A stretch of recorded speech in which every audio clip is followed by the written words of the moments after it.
Hey everyone, so I just made this file holder suitable for notebook and books, and I really like recycling stuff.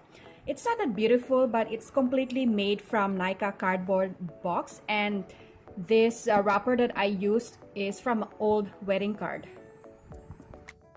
I'm not actually fully done yet covering this file holder because this inner part requires covering, but let me show you how it looks with textbooks. You can easily put 4 textbooks or 5 medium textbooks.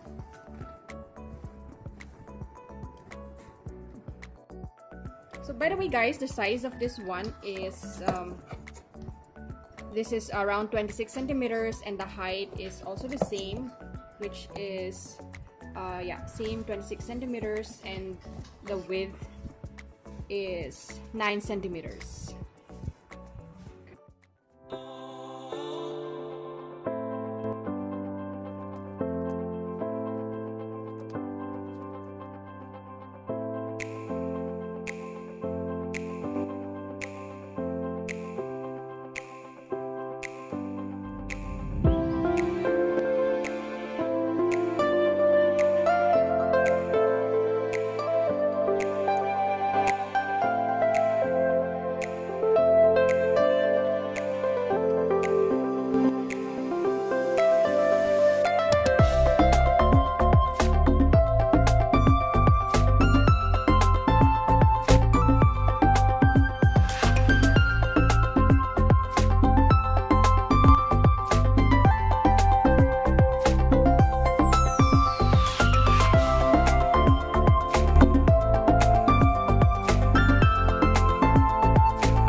So that's all guys. Thank you so much for watching, and please don't forget to like and subscribe.